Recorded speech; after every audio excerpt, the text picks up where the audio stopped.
बाबुराम बर'आ निष्ठाबान सांबादिक कथा बान्था मोननो हादों।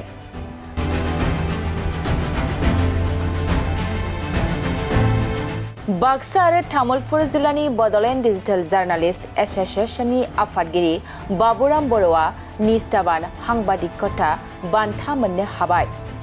मख'नो गोनांदि आसाम साहित्य सभानि जथुम्मानि जोहै आसाम रायजोनि खौरां बिजोङाव खामानि मावनायनि थाखाय Bodoland digital journalist association Baksa एबा तामुलपुर जिल्लानि आफादगिरि आरो बड'सा खौरां बिजोंनि खौरांगिरि बाबुराम बर'आ निष्ठाबान सांबादिक कथा बान्था मोननो हादों।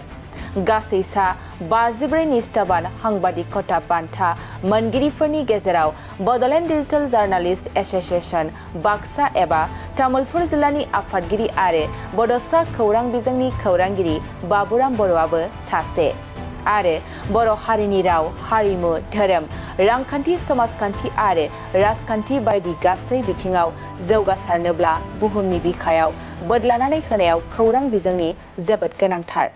थारैनो खौरां बिजोङाव गावखौ बावसोमनानै गोख्रों खामानि मावबोनाय बड'लेण्ड डिजिटेल जार्नालिस्ट एस'सिएशननिफ्राय बाबुराम बर'आ निष्ठाबान सांबादिक कथा बान्था मोननो हानाया जोंनि गेजेराव मोनसे गोजोनथाव आरो गोग्गाथाव खौरां लाना फैदों।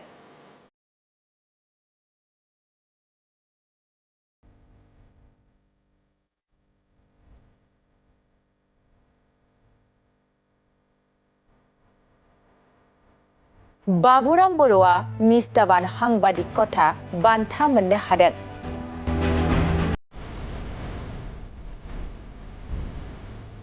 बाक्सा आरो तामुलपुर जिल्लानि बड'लेण्ड डिजिटेल जार्नालिस्ट एस'सिएशननि आफादगिरि बाबुराम बर'आ निष्ठाबान सांबादिक कथा बान्था मोननो हाबाय।